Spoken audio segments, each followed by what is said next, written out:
Alors bonjour à tous, aujourd'hui on va revoir la perspective cavalière. Pour ce faire, nous allons tracer un cube de 6 cm de côté en perspective cavalière. Comme vous le savez, nous allons donc devoir utiliser différentes conventions, donc il y en a deux.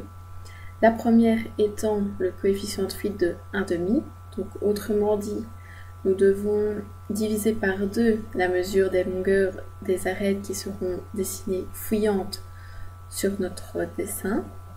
Et la deuxième qui est l'angle de fuite de 45 degrés. Nous allons donc commencer par tracer la face avant du cube.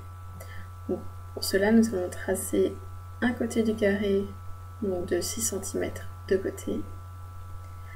Ce côté, nous pourrons déjà le prolonger, ce qui va nous servir pour tracer l'angle de fuite de 45 degrés par la suite. Donc ensuite, nous continuons à tracer notre carré. Nous n'oublions pas les angles droits. Pour cela, on utilise son équerre.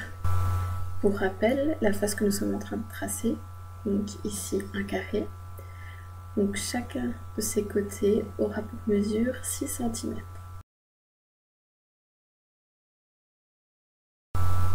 Une fois que nous avons fini de tracer notre première face, nous allons aller tracer notre angle de fuite de 45 degrés. Donc, nous allons sur le côté que nous allions prolonger et il faut mesurer un angle de 45 degrés. L'angle de fuite que nous voulons tracer va donc nous servir à tracer une des arêtes fuyantes du cube.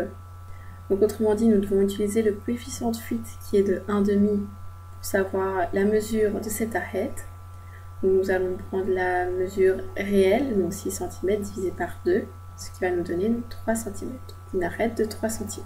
Ensuite, nous allons tracer l'arête droite de la face arrière du cube.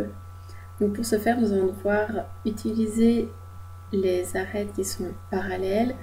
Or, dans un cube, donc on peut servir de l'arête de la face avant, qui sera parallèle à l'arête de la face arrière.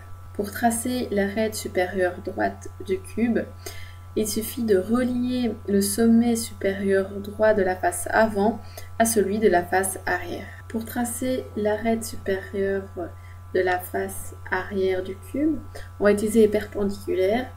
Donc on sait que cette arête sera perpendiculaire à l'arête droite de la face arrière du cube. Pour tracer l'arête supérieure gauche du cube, il suffira de relier le sommet supérieur gauche de la face avant avec celui de la face arrière. Nous allons maintenant tracer en pointillé les arêtes que l'œil ne voit pas, donc les arêtes cachées.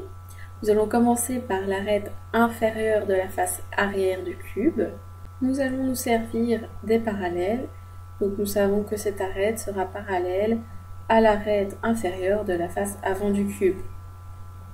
Donc on peut tracer une parallèle de 6 cm de côté. Nous allons maintenant tracer l'arête gauche de la face inférieure du cube, qui sera donc une arête fuyante et qui va donc mesurer 3 cm.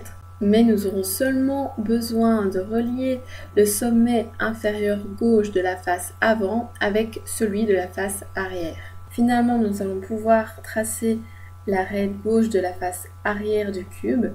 Et pour ce faire, il suffira de relier le sommet inférieur gauche de la face arrière avec le sommet supérieur gauche de la face arrière du cube. Félicitations, maintenant tu as su tracer un cube en perspective cavalière et tu sauras le refaire.